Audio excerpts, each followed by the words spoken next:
I believe that we must prioritize our mental health, our mental fitness, our mental wellness, so that we can live our best life.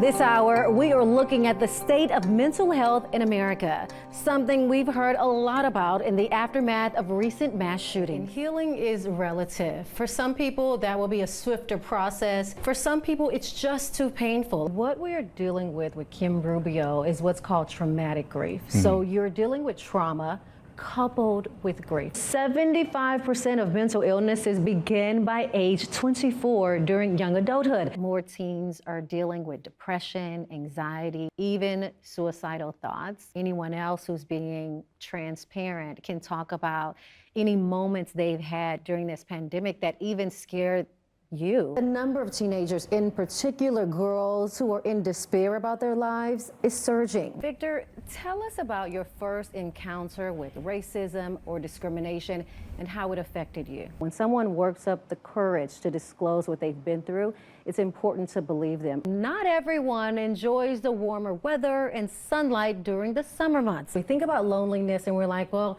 everybody gets lonely, right? Sure. But by definition, loneliness is the emotion we feel when our social needs are not being met by the quantity or the quality of our relationships. We just heard about Ted Lasso being at the White House talking about mental health. I just read about Dwayne "The Rock" Johnson opening up about depression. So when we see those headlines that surround mental health, we are going to talk about it.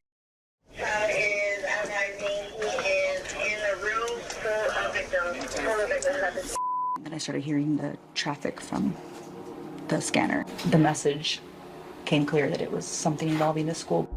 Uvalde Leader News reporter Kimberly Rubio will never forget the moment when she first heard radio traffic coming across this police scanner. Party that's upstairs, second floor, hearing shots. Talking about an active shooter at Robb Elementary School. She ran a mile to the school and eventually to the reunification center, where she learned her 10-year-old daughter, Lexi, was among the 19 children and 2 teachers gunned down inside Robb Elementary. I don't think I let myself grieve or really process immediately. I just hit the ground running. Kim tells me what started as a mile was now a marathon. This is my daughter's player card. For a year now, Kim's honored her daughter's life with action, even when it hurt. I'm a quiet person. I rarely speak up for myself. But when I become a mother, a power was instilled in me that remained dormant until June 8th, 2022, when I addressed Congress to demand a federal ban on assault weapons. But there's another reason why Kim's putting foot to pavement. I'm running away from my own problems. I'm running away from facing what's happened to me in my new reality. We have to leave a man behind. We got all this. It's just too painful.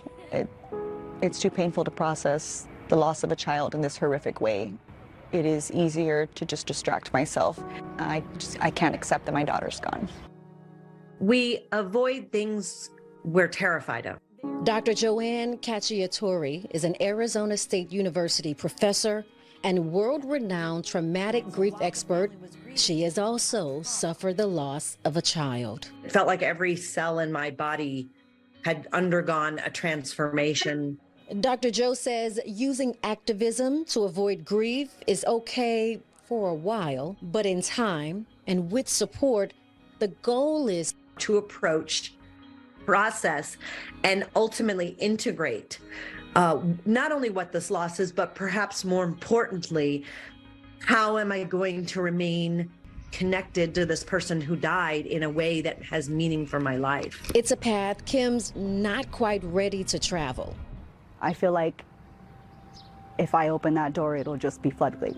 But until she is, she'll just keep running, eventually arriving at her favorite spot.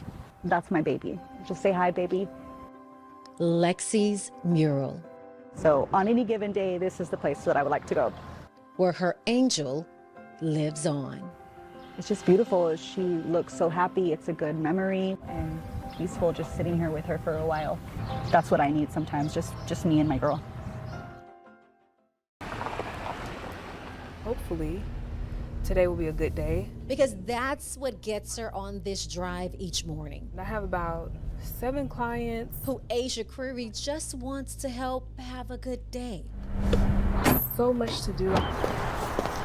So much in so little time. I have a case where the person experienced racial trauma while giving a birth. Asia and her team of therapists start every morning these days with a packed schedule. So the fear is the hospital.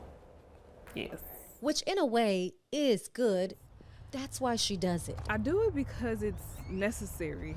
I've created not only a safe space for other people, but I've created a safe space for me. I just knew I wanted to help people. For Asia's co-worker Shayla Wilson, it's specifically about helping kids struggling to have that good day. And I work with kids that have depression, anxiety, some develop some obsessive disorders. Kids she sees herself in. How adorable is Yes. she? Sometimes even sees her own daughter in. Because they endure a lot. They endure a lot, and they just want someone to ask them, what can I do for you? But she's losing track of how many she's asked that question. And so that's one piece. Asia's whole team is. Because while plenty come to them for help, they need it too. We need therapists. I feel like we just don't have enough. Not enough to fill all the need here in Austin. And that's just a fraction of those coming to them for help. I have clients that drive in from Killeen. I have clients that drive in from San Marcos. We have clients coming from everywhere. While more people seek help than ever, most of the country sits in a deficit of therapists. But nowhere is it in worse shape than in Texas. 80% of our counties are designated as mental health shortage areas. Would you believe we're up to 98? Okay, when did that happen? Yeah, it's recent. That's a ratio of about 30,000 people to every one therapist. It's a lot. It's a lot. Shayla says the weight of it all, of balancing the demand out there with her own mental health. It weighs on you. It weighs on you. It's do I stay late? Do I go in early? It also feels like when you don't take on that extra kiddo or you don't stay late that you're telling someone no. Is that guilt? Yeah, a little bit. Yeah. So the need cascades in from both sides. And Asia does what she does, tries to help everyone. About 2 weeks ago, we were down at the state capitol. Lobbying lawmakers for help, the colleges and universities to train more mental health professionals. Can she solve the problem? She says she can help. The mindset of every day is a new day works for me. I get up, every day is a new day, and every day is going to be a good day. Because that's all she wants for anybody, to find that good day. 75% of mental illnesses begin by age 24 during young adulthood. That is also the same age range that most people join the military. 90% of new recruits are age 24 or younger. Between 2016 and 2020, nearly 500,000 active duty service members were diagnosed with at least one mental health disorder, according to Department of Defense data. At issue has been long-standing barriers to people in the military receiving mental health treatment, resulting in some service members taking their own life, like Brandon Caserta, who after repeated requests to see a therapist were ignored, jumped into the spinning rotor of a helicopter, news that shocked his parents. We were flabbergasted at the way Brandon died, because he didn't die normally. He had a really good life. He really did. He was a great kid, beyond great, and a future ahead of him for real.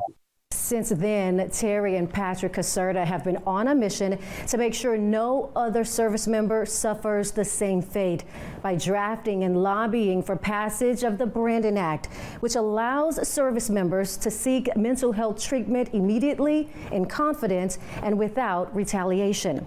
Something counselor and veteran Rhonda Mack, who knows personally the stigma surrounding mental health in the military, tells me is a great step forward. The Brandon Act, sitting here as a veteran, I smile about it because I wish that it was available when I was in service. We lost a service member in basic training when I was there. He was 18 years old, and because of the stigma of reaching out for help, he felt like he couldn't do it. We lost him. To have the Brandon Act be signed into law and to see it applied across the entire military, it makes me proud. The Brandon Act was signed into law by President Biden in 2021, but it was just implemented in May. Though there's more work to be done, advocates are calling it a game changer. It's a great question because veterans need support as well. We all know that. There are a number of mental health resources specifically for veterans. They include the 988 Veterans Crisis Line. You see the number right there on your screen. Also, the Military One Source Non-Medical Counseling Line and the Psychological Health Resource Center. All are available 24/7. We will have this information on our website as well, Josh.